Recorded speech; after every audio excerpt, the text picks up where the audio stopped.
Welcome to the podcast of the impossible. My guest this week is mentalist and hypnotist Willard, whose jokes really go over well in Branson, Missouri. Yeah.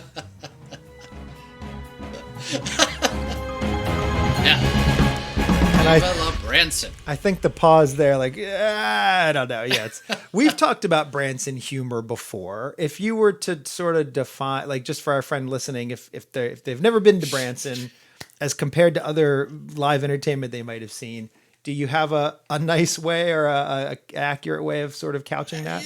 Branson is good, clean, wholesome family entertainment. Okay. And, it plays up to the Ozark Mountains hillbilly shtick a little bit. Okay. But has moved away from that. Has actually sophisticated shows. There's more theater seats in Branson than on Broadway. That's crazy. That is. Yeah.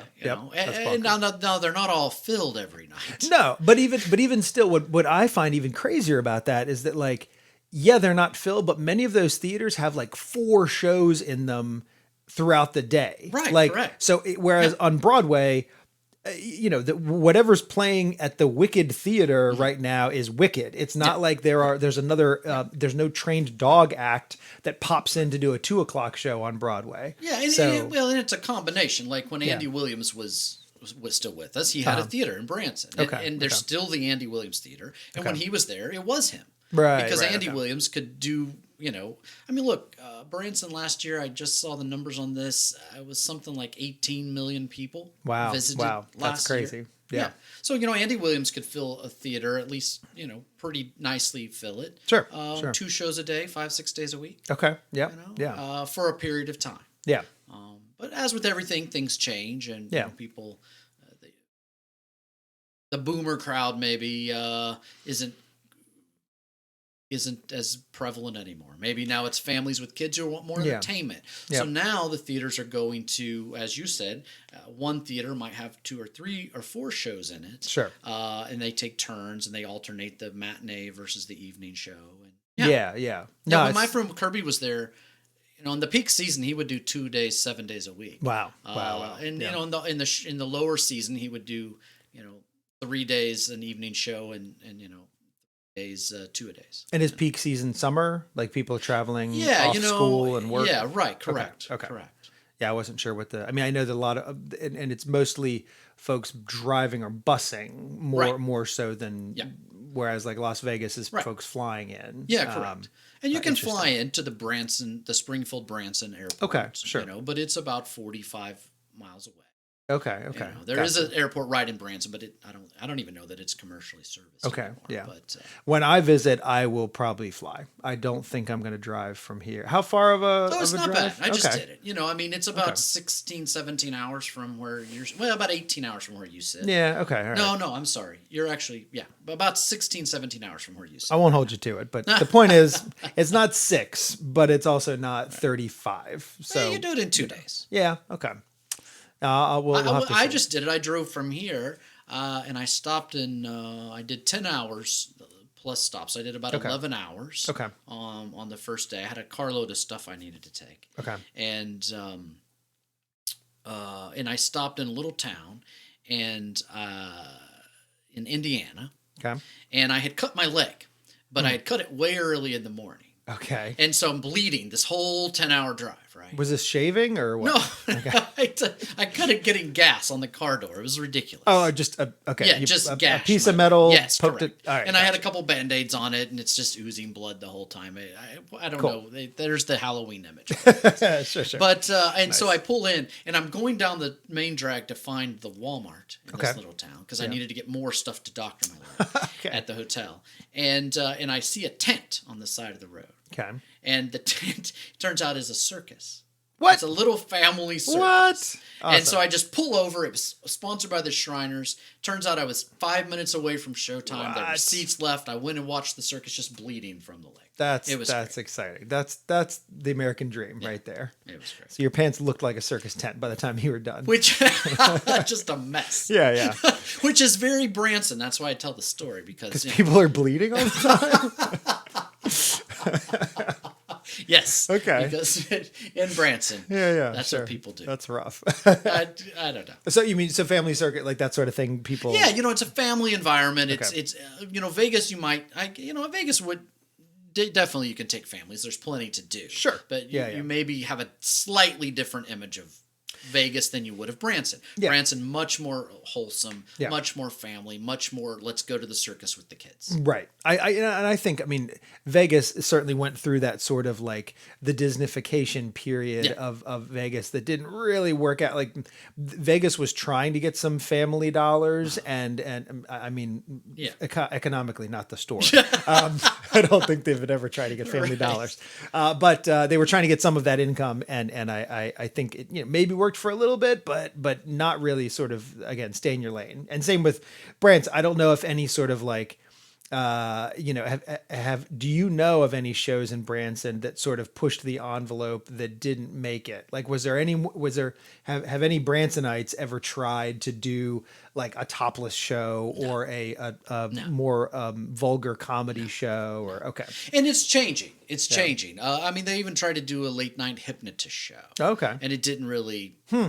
Interesting. Because like in Vegas, when you're on the strip, it's a long walk, but you're right there. It's a nightlife kind of thing. In Branson, there is what they call the strip, but it's a highway. Okay. And from one end to the other, you can't walk. Okay. All right. So basically you have an 8 p.m. show, and when that's done, Branson's kind of over for that. Okay. Right. That makes sense. Yeah. So doing a 10:30 or 11 o'clock hypnosis show, right, a much smaller crowd to pull from. Right. But it's changing. Okay. No, I'll be curious to see how it evolves. It's changing. I think that's as far as I can go on that. Yeah. No, I'm excited. And again, I feel, I'd like to get out there at some point, and we'll have to make that happen. We'll do it. It'll be fun. I wanted to argue about something. Oh, okay. And we'll let our listener weigh in on who's right and who's wrong. The argument episode. Yes. Yeah. Because this is a disagreement that we've had multiple times in multiple routines over the years. Oh, there you go. It's some good audio. Let me set the stage. This has to do with, in the context of a magic mentalism mystery show. Yeah. We will present things, and we often have disagreements about odds. And what I mean by that is, if you are going to predict a coin toss, then, and if someone flips a coin and then you turn over a pad of paper and it says tails, I don't think that is as impressive as someone picks a playing card, right? 1 out of 52, and you turn over a pad of paper and you have written 4 of hearts, right? And I would argue, just in my analytical robot mind, that 1 out of 52, I'm not going to say that it is 26 times as impressive as the coin toss prediction. I realize that it is sort of exponential, or maybe in a bad. The point being that it is more impressive, but it is not. That order of magnitude more impressive. You have disagreed sometimes in the past, where your argument, if I'll make it for you, but then you correct me, is that if you put enough emotional energy and interest into that 50-50 chance, life and death is 50-50, and so there is a, if I have a gun with only 2 chambers in it and a bullet is in one of them, then sure, I agree with you that there's more drama associated with then playing Russian roulette with that 2-barreled gun, So which is more interesting to watch? Well, I guess I think we can agree the coin toss versus the Russian roulette. Yeah. Probably the Russian roulette there's more drama there. There's more at stake. I think we need to break it down. And I almost think it needs to be broken down. And this might be where we disagree in the past, you've got your emotional hook, and then you've got your probability. And I've often talked about, I should probably just call myself the collector of the improbable, because, for example, the Penn and Teller routine that I did with the X-ray painting is really only a 1 out of 24 chance of them just guessing correctly which is in which envelope, and that's it. So it's literally half as impressive as a card trick if you want to look just at the odds. Look, if I walk up and borrow a coin from someone, and I have a slip of paper, and I lay it right here on the table. And then we take their coin and we flip their coin, and it lands. And on that paper, I've put exactly how it's going to land. Yeah. Okay. That's scenario number 1. Sure. Scenario number 2 is pick a card. And on this paper, I have written the card that you pick. Sure. Right. Right. Well, I think the coin is way more interesting. Okay. Because the card thing is a card trick. It is clearly a card trick. That's the whole premise of it. So it doesn't matter. You're going to pick the card.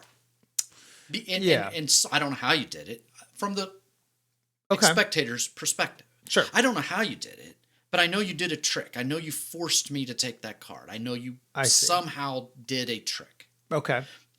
But when I just, without setting it up or saying anything, lay a piece of paper down, say, take out a coin and flip the coin. Right. And you flip the coin and it's heads and the paper said heads. That's way more interesting. Do you think part of that... both are pointless. Let's establish that here. Both are absolutely, completely pointless. No one's curing cancer in this room. That's absolutely right. No. And they're both tricks. They're both just silly little whatever. Yeah, no. Agreed.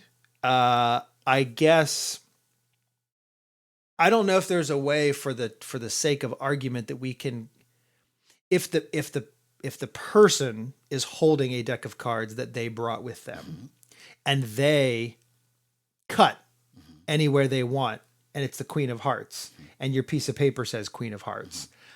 I believe that's the same in terms of them feeling confident that you either didn't manipulate the props or they're just amazed that you were able to, even though it was literally hands off. Like whether they're flipping the coin or whether they're picking the card, if everything is in their hands. And now that has made my point. Okay. That it's not always about the probability. Sure. It doesn't matter if it's a 1 in 2 or a 1 in 500. Right. I could... the harder, the more improbable one might be less interesting. Okay. So it really comes down to the experience for the spectator, or the experience for the person you're performing for or doing something for. Sure. And so then it comes to, well, am I just fooling people? Am I just doing tricks for them? Right. And I'm just going to do trick after trick after trick. Right. Or am I going to try to have a connection, experience, and tell a story and draw them in? And if you're doing that, and if they've bought into you and what you're trying to accomplish or show them, then the probability doesn't matter. It can be a 50-50. Sure. Yeah. And I think we're talking about the one that I closed with for a little while. Yeah. So you had what was it? 1 out of 4, 1 out of 5? I don't remember actually. 1 out of 4. Okay. No, and I had this opinion before. With the watch, right? Yes, yeah. Your grandfather potentially smashing a watch that was your grandfather's, and trying to keep it protected. Yeah. And I forget. So. Go ahead. I'm sorry. One of the things that has colored my feeling on it even further is doing something that one should never do, which is read the YouTube comments. I'm not talking to our listener here today on YouTube. I'm talking about my first Penn and Teller appearance where I did my X-ray painting routine. A surprising number of comments have people on there saying in some form or fashion that I got either partially lucky or all the way, like it just lucked out because the odds they thought were just in my favor.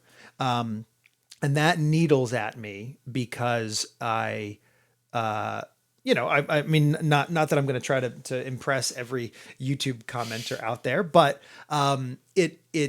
the fact that is much like we've talked in another episode about how some people are quick to just say, oh, maybe that's just a plant, a stooge, somebody working with the performer. That's a quick, and so I assume that there is also a certain number of people who, if they see something that is impossible, that they don't know how it was done, they will just say, I guess they just got lucky.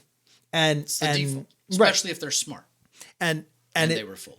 But right. And I don't know. I guess it's smart. I think I don't, I mean, I would be very curious to, cross-reference this with IQ tests or something. I think that you have to have a certain level of ignorance to believe that somebody is just hoping that it lands heads, like that literally 50-50, but I do know that there are certainly folks who thought you took a chance and think you got lucky, and that's all there is to it. Now, so in this specific example, I happen to with the coin or with the which one? With your pen and oh yes okay, your X-ray appearance. Yeah, I happen to I don't really know how you do everything you do, but I do happen to know that is not what happened. Mm-hmm. You didn't just get lucky. Correct. But to be fair, for those people who say that, you know, hey, they've given up thinking about it way too soon, and that's just they felt like they needed to share their opinion on the internet. Nobody gives a crap. Yeah, that's true. Yeah. But with that said, sometimes that could be part of the method. Yes. Sometimes you could just have been lucky. Not you specifically with that. In other tricks. Effect, Yep. But that can be a method. Yeah. But it can't be the only method. Because if you don't get lucky, you still have to present an effect. Right. And so there has to be layers to the method. And my argument, I think what you're talking about with us arguing about this, and I think it's pretty clear that we're not like at blows. Of course not. No. But, right. My point is, if they care about what you're doing in the story, the probability doesn't matter. Because I would argue most people don't really give a crap about a card trick. Oh, yeah, sure. Even though it can be incredibly impressive. Yeah. It doesn't really impact them. That's fair. But if you're telling them, look, my grandfather's watch is in one of these bags and I have no idea which one it is. Right. And I'm going to smash these bags with a hammer one by one. Right. And I'm going to let you tell me which one to smash. Right. To not let me smash my. Sure. And you smash that board. It doesn't matter that it's 1 out of 4. And then it becomes 1 out of 3. And then it becomes. Because that's not the point of the effect. The point of the effect is to illustrate that in a world. Always at odds with each other over the littlest things. I don't trust you. Yeah.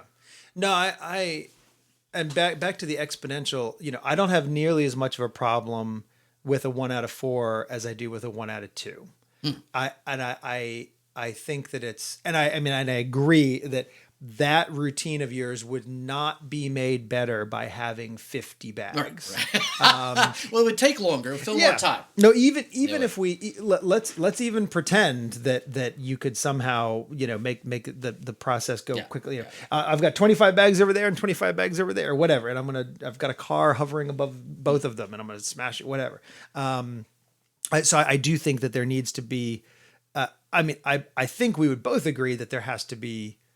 No, I don't think we would both agree on this. I would say that there has to be both. I think that there has to be not only an emotional hook, but I also want the odds to be better than 50-50. Yeah. Because otherwise folks realize that there is just as good of a chance that that the outcome is just luck. Yeah. Whereas I think that if you watch, again, using the X-ray painting routine, if you really watch that and think that it only works 1 out of 24 times, and it just happens to work the time that I was, on national television, then that's a whole nother can of worms that I can't get into with you. Right. But if it is a 50-50 and you think that, maybe it only does work half the time, I guess I also feel like knowing that there are different types of people and mindsets who come to a magic and mentalism performance. We are not there just for any one group. So there are, as we've talked about in our show, we sort of divide it into the flap lifters, meaning the people who enjoy flipping up the flap and reading more and discovering the secret to something or whatever. And then we have the people who, want to believe that magic is real and experience the childlike sense of wonder, whatever cliche you want to use for that. And so I guess my argument is always that I want to be thinking about both people. 100%. If somebody does not believe that it is your grandfather's watch and that it is actually on the line, then I still want them to be like, well, how did he know which bag it was in? Like that still helps our flap lifting. But friend, I would say with the flap lifters, if they really are a flap lifter, it doesn't matter how many odds you stack against yourself, they're still going to be trying to lift. Sure. I think what I am interested in is how do we get that flap lifter to stop caring? How do we get them? I want to fool them. Yeah. And it has to be, it has to be improbable. Like it has to be more than improbable. It has to be impossible. Yeah. That's the goal. But I also want to entertain them. Yes. Yeah. But I think the challenge for me and also for you is to get that flap lifter to just, okay, I surrender. I don't even care anymore. Yeah. No, I mean, I agree. And that's why I don't think a 50-50 works. I think that, I don't think you can get someone to surrender if you are an analytical mind and the odds of something just happening to work out in the performer's favor are 50%. I think that's far too easy for them just to jump to the conclusion that you get lucky half the time and the other half the time you probably have some backup plan. That's fine. I'm interested. Okay. Yes. Fine. But no, you win. You win this argument. But I do wonder. It's anticlimactic. That's it for this episode. I'm the winner. My loser today is. But I do think it's interesting in that person's mind. If that's what they're worried about, it's a 50-50. And so that person says, oh, well, half the time it just works. Do they ever, I'm interested, did they ever take it to the next level and say, but I wonder what he does on the other half?